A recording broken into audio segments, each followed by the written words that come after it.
Have a very nice morning to all of your dear viewers. जैसा कि आप सभी जानते हैं कि प्रत्येक भाषा का अपना एक व्याकरण होता है, जिसका अनुसरण भाषा को करना ही पड़ता है। व्याकरण को शब्द अनुशासन भी कहते हैं।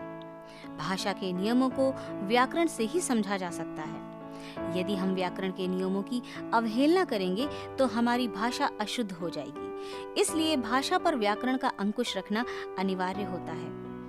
आज की वीडियो में हम वाक्य की परिभाषा, वाक्य की रचना के महत्वपूर्ण तत्व, उनकी विशेषताएं, गुण तथा वाक्य के भेद पर चर्चा करेंगे। तो चलिए वक्त की बहुमूल्यता को ध्यान में रखते हुए हम शुरू करते हैं आज का अध्ययन कार्य।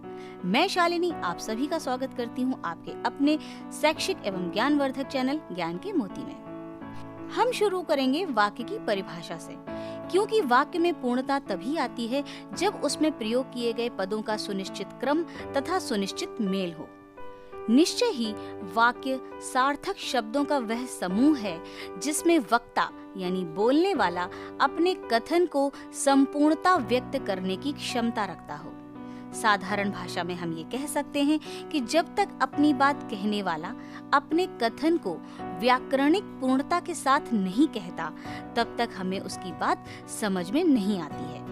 यही कारण है कि हम बच्चों की भाषा को जल्दी समझ नहीं पाते, क्योंकि बच्चे व्याकरण का प्रयोग नहीं करते हैं। इसी विवेचना के आधार पर वाक्य की रचना को दो तत्व निर्धारित करते हैं, पहला अन्वय और दूसरा पदक्रम। आइए जानते हैं अन्वय क्या है। वाक्य में प्रयुक्त शब्दों का लिंग, वचन, पुरुष, कारक, काल आदि के अनुसार जो पारस्परिक संबंध होता है उसे अन्वय कहते हैं। जैसे मोहन घर गया, राधा बाजार गई। जैसा कि उदाहरण में दिया गया है कि प्रथम वाक्य में कर्ता यानी मोहन के अनुसार क्रिया का उपयोग किया गया है गया, जो कि एक पुल्लिंग है और एक वचन है। वहीं दूसरे वाक्य में कर्ता है राधा, उसके अनुसार क्रिया है गई, क्योंकि वह एक स्त्रीलिंग है और एक वचन है। अतः ये कहा जा सकता है कि यहाँ कर्ता और क्रिया का अन्वय है। आशा करती हूँ आपको अन्वय समझ में आ गया होगा। चलिए अब हम जानते हैं कि पदक्रम क्या होता है। किसी वाक्य में प्रयोग शब्दों का उचित क्रम या संयोजन, या हम कह सकते हैं कि अर्थ और संबंध की प्रधानता के अनुसार शब्दों को वाक्य में यथा स्थान रखना पदक्रम कहलाता है। किसी भी वाक्य में सामान्यतः कर्ता, कर्म और क्रिया इस क्रम में पदों का संयोजन होता है, यानी एक दूसरे से ये जुड़े हुए होते हैं। किंतु कभी कभी विशेष प्रयोजन से इस पदक्रम में परिवर्तन भी कर दिया जाता है। उदाहरण के तौर पर राम ने मोहन को पीटा, और दूसरा वाक्य है मोहन ने राम को पीटा। पहले वाक्य में राम कर्ता है यानी पीटने वाला, और मोहन कर्म है, क्योंकि राम ने पीटने की क्रिया संपन्न की, जिसका प्रभाव कर्म अर्थात मोहन पर पड़ा है। और वहीं दूसरे वाक्य में स्थिति परिवर्तित हो गई है। यहाँ मोहन कर्ता है और राम कर्म है, अर्थात मोहन ने पीटने की क्रिया संपन्न की, जिसका प्रभाव राम पर पड़ा। तो आपने देखा कि राम और मोहन के स्थान बदल देने से वाक्य का अर्थ बिल्कुल बदल गया है, और यही पदक्रम कहलाता है। चलिए अब हम पढ़ेंगे वाक्य की विशेषताएं। एक वाक्य में क्या क्या विशेषता होनी चाहिए। वाक्य रचना में व्याकरण के नियमों का पालन किया जाना चाहिए। स्पष्टता वाक्य संरचना की दूसरी विशेषता कही जा सकती है। वाक्य में अर्थगत स्पष्टता होनी परम आवश्यक है। पदक्रम का उचित तारतम्य भी वाक्य में होना चाहिए। संक्षिप्तता से ही वाक्य सुगठित होता है, उसमें कोई भी शब्द फालतू नहीं होना चाहिए। आइए अब हम पढ़ते हैं वाक्य के गुण। वाक्य के 3 गुण माने गए हैं। पहला आकांक्षा, दूसरा है योग्यता और तीसरा है क्रम। जानते हैं आकांक्षा क्या है। एक पद को सुनकर दूसरे पदों को सुनने की जो स्वाभाविक उत्कंठा श्रोता के मन में जागृत होती है, उसे आकांक्षा कहते हैं, जैसा कि नाम से ही स्पष्ट है।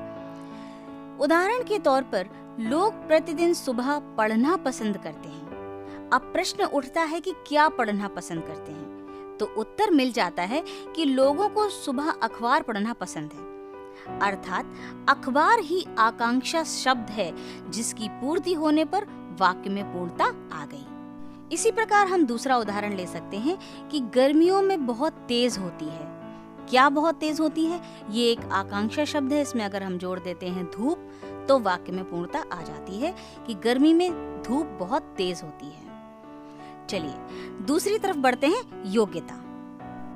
जब वाक्य का प्रत्येक पद अर्थ बोध में सहायक हो तो हमें समझना चाहिए कि वाक्य में योग्यता का गुण विद्यमान है। जैसे धोबी आग से कपड़े धोता है, तो स्पष्ट है कि इस वाक्य में योग्यता का अभाव है, क्योंकि आग से कपड़े नहीं धोए जाते, साबुन या पानी से ही धोए जाते हैं। अतः आग के स्थान पर साबुन या पानी का प्रयोग होना चाहिए था। इसलिए वाक्य में योग्यता का गुण होना जरूरी है। तीसरा है क्रम। पद क्रम से वाक्य में प्रयोग पदों या शब्दों की विधिवत स्थापना को क्रम कहा जाता है। जैसे मैंने पुस्तक पढ़ी को यदि कोई व्यक्ति इस प्रकार लिखे, पढ़ी मैंने पुस्तक, तो वाक्य में क्रम भंग हो जाने से अर्थबोध में बाधा उपस्थित हो जाती है, या हम कह सकते हैं कि हमें वाक्य को समझने में थोड़ा समय लग सकता है। इसलिए वाक्य में आकांक्षा, योग्यता एवं पद क्रम सुनिश्चित होते हैं, तभी अर्थ व्यक्त करने में वह वाक्य सक्षम हो पाता है। चलिए आगे बढ़ते हुए हम वाक्य के भेद पर चर्चा करते हैं। वाक्य के भेद को दो आधारों पर वर्गीकृत किया जाता है। पहला है रचना के आधार पर और दूसरा है अर्थ के आधार पर। पहले हम चर्चा करेंगे रचना के आधार पर वाक्य के भेद। इस आधार पर वाक्य के 3 भेद होते हैं। पहला सरल वाक्य, दूसरा संयुक्त वाक्य और तीसरा मिश्रित वाक्य। सरल वाक्य क्या होता है? सरल या साधारण वाक्य में एक उद्देश्य और एक विधेय होता है, जिसे हम इंग्लिश में सब्जेक्ट और प्रेडिकेट कहते हैं। उसे सरल वाक्य कहते हैं। जैसे राम ने पुस्तक पढ़ी, सीता ने अपना काम कर लिया, मोहन फुटबॉल खेलता है। ऐसे वाक्यों में एक उद्देश्य, एक विधेय और एक समापिका क्रिया होती है। अगला है संयुक्त वाक्य। जैसा कि नाम से ही स्पष्ट है, संयुक्त अर्थात 2 या 2 से अधिक साधारण या मिश्रित वाक्यों का मेल संयोजक अवयवों द्वारा इस प्रकार किया जाता है कि एक दूसरे पर आश्रित नहीं होते हैं। उसे संयुक्त वाक्य कहा जाता है। साधारण शब्दों में मैं आपको बता दूं कि संयुक्त वाक्य में तथा, एवं, पर, परंतु, किंतु, लेकिन, या, अतः, इसलिए आदि संयोजक जोड़कर 2 या 2 से अधिक साधारण मिश्रित वाक्य को आपस में इस तरह जोड़ा जाता है कि वे पढ़ने के बाद एक लगते हैं। जैसे वह घर गया और पढ़ने बैठ गया। यहाँ पर 2 अलग अलग बातें हैं, वह घर गया और दूसरा वाक्य है वह पढ़ने बैठ गया। लेकिन हमने और संयोजक का प्रयोग करके इन 2 वाक्यों को एक बना दिया, जो कि संयुक्त वाक्य कहलाया। इसी प्रकार दूसरा उदाहरण है, उसने परिश्रम किया अतः उत्तीर्ण हो गया। यहाँ पर भी 2 अलग अलग बातें हैं, उसने परिश्रम किया और दूसरा है वह उत्तीर्ण हो गया। लेकिन हमने अतः शब्द का इस्तेमाल करके इन वाक्यों को एक संयुक्त वाक्य बना दिया। अगला उदाहरण है, कल मैं लखनऊ गया, वहाँ मैं हरि मोहन जी से मिला, जो हमारे क्षेत्र के विधायक हैं। यहाँ पर 3 वाक्य को आपस में जोड़ा गया है, एक संयुक्त वाक्य बना दिया गया है। कल मैं लखनऊ गया, वहाँ मैं हरि मोहन जी से मिला, हरि मोहन जी हमारे क्षेत्र के विधायक हैं। 3 अलग अलग वाक्य हैं, लेकिन इनको उचित संयोजकों का प्रयोग करके एक संयुक्त वाक्य बना दिया गया है। अगला है मिश्रित वाक्य।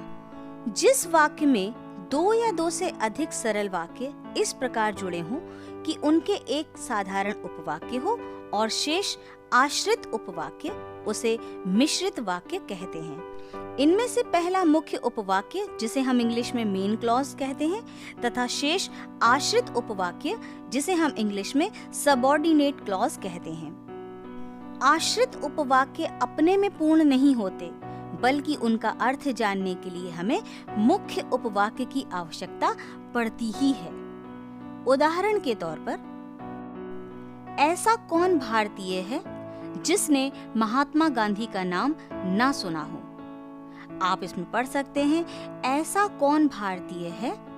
इतना वाक्य प्रधान उपवाक्य है, जबकि जिसने महात्मा गांधी का नाम ना सुना हो आश्रित उपवाक्य है, क्योंकि यह प्रधान उपवाक्य पर निर्भर है।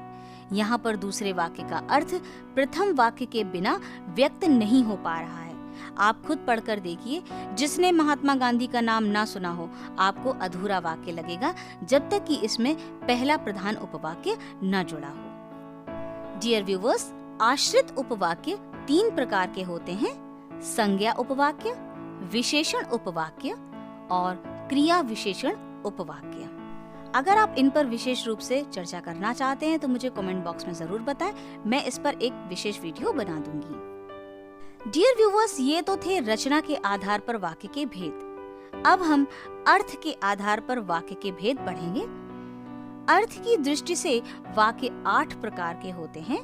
पहला है विधानार्थक वाक्य, दूसरा है निषेधार्थक वाक्य, तीसरा है प्रश्नार्थक वाक्य, चौथा है आज्ञावाचक, पांचवा है विस्मयादिबोधक, छठा है इच्छावाचक, सातवां है संदेहवाचक और अंतिम है संकेतार्थक वाक्य। चलिए इन पर भी चर्चा कर लेते हैं। पहला है विधानार्थक वाक्य। जिन वाक्यों में किसी व्यक्ति या वस्तु के बारे में कोई विधान व्यक्त किया जाए, अर्थात किसी बात के करने या होने का बोध कराया जाए, तो उन्हें विधानार्थक वाक्य कहते हैं। जैसे राधा गा रही है, मोहन दूध पी रहा है, पृथ्वी गोल है और यह पुस्तक अच्छी है। उपर्युक्त उदाहरणों में कहा जाता है कि राधा गा रही है, यानी उसका विधान है गाना। मोहन दूध पी रहा है, यहाँ पर उसका उद्देश्य है कि दूध पीना। पृथ्वी गोल है, यहाँ पर विधान दिया गया है कि पृथ्वी गोल है। और पुस्तक के विषय में कहा जा रहा है कि वह अच्छी है, यानी कोई न कोई उद्देश्य जरूर बताया गया है। अगला है निषेधार्थक वाक्य। जिन वाक्यों में किसी विषय के अभाव का बोध कराया जाता है, निषेध का बोध कराया जाता है, उन्हें निषेधात्मक वाक्य कहते हैं। जैसे वह स्कूल नहीं गया, राम मेरा मित्र नहीं है, वह मेरे साथ नहीं रहता, आपका वहां जाना उचित नहीं है। यानी जहां पर ना का प्रयोग हो वे निषेधात्मक वाक्य कहलाते हैं। अगला है प्रश्नवाचक। जिन वाक्यों में कोई प्रश्न पूछा गया है, अर्थात जिनसे उत्तर की अपेक्षा की गई हो, वे वाक्य प्रश्नवाचक वाक्य कहलाते हैं। जैसे आप क्या कर रहे हैं, तुम्हारे पिताजी का क्या नाम है, आजकल क्या पढ़ रहे हो, वहां कौन खड़ा है। अगला है आज्ञावाचक। जिन वाक्यों में आज्ञा, आदेश, प्रार्थना, उपदेश आदि भावों का बोध होता है, उन्हें आज्ञावाचक वाक्य कहते हैं। जैसे अपना पाठ याद करो, अपने बड़ों का सम्मान करो, अपने माता पिता की आज्ञा का पालन करो, मेरी बात का जवाब दो। अगला है विस्मयादिबोधक। जिन वाक्यों से विस्मय यानी आश्चर्य, हर्ष, घृणा, शोक आदि भावों की अभिव्यक्ति होती है, उन्हें विस्मयादिबोधक वाक्य कहते हैं। जैसे अरे आप आ गए, वाह कितना मीठा गाना है, हाय ये क्या हुआ, शाबाश तुमने तो कमाल ही कर दिया, छी छी कितनी बदबू आ रही है। डियर व्यूअर्स, विस्मयादिबोधक वाक्य पहले से ही सोचे हुए नहीं होते। ये वाक्य स्थिति के अनुसार आपके हृदय से अनायास ही ऐसे भावों की उत्पत्ति कर देते हैं और इस प्रकार के वाक्य अचानक ही आपके मुंह से निकल पड़ते हैं। अगला है इच्छावाचक। जिन वाक्यों से इच्छा, आशीष या शुभ कामना सूचित होती है, उसे इच्छावाचक वाक्य कहते हैं। जैसे भगवान तुम्हारा भला करे, परमात्मा तुम्हें सद्बुद्धि दे, परीक्षा में तुम अच्छे अंक प्राप्त करो, चिरंजीव रहो। अगला है संदेहवाचक वाक्य। जिन वाक्यों में संदेह या संभावना व्यक्त हो रही है, उन्हें संदेहवाचक वाक्य कहते हैं। जैसे शायद वह आज आ जाए, संभव है कि बैंक खुला हो, अगला है, हो सकता है आज पानी बरसे। डियर व्यूवर्स, हम आ पहुंचे हैं अपने अंतिम पड़ाव पर और आखिरी वाक्य है संकेतार्थक वाक्य। जिन वाक्यों में एक बात या एक कार्य का होना दूसरी बात या दूसरे कार्य पर निर्भर होता है, उन्हें संकेतार्थक वाक्य कहते हैं। ऐसे वाक्यों में शर्त पाई जाती है, जैसे यदि आप आए तो मैं चलूंगा, यदि मोहन आ जाएगा तो मैं भी जाऊंगा, अगर तुम मुझे अपनी पुस्तक दोगे तो मैं तुम्हें अपने साथ खेल खेलने दूंगा। उदाहरणों से ही स्पष्ट है कि एक बात को दूसरे कार्य पर निर्भर कर दिया गया है और दोनों के बीच एक शर्त रख दी गई है। ये संकेतार्थक वाक्य है। डियर व्यूवर्स, तो आज की वीडियो में हमने वाक्य की परिभाषा, वाक्य की विशेषताएं, गुण और वाक्य के भेद पर चर्चा की। आशा ही नहीं, पूर्ण विश्वास है कि आप सभी को ये वीडियो पसंद आया होगा। अगर आपको कोई भी समस्या उत्पन्न होती है तो आप मुझे कमेंट बॉक्स में पूछ सकते हैं। मेरी पूरी कोशिश रहेगी कि मैं आपकी समस्या का समाधान अच्छे ढंग से कर सकूं। आप सभी की सफलता की मंगल कामना के साथ मैं शालिनी अपने वीडियो को यहीं पर विराम देती हूँ। अपना खूब ख्याल रखिए, खूब पढ़िए, खूब बढ़िए। Thank you.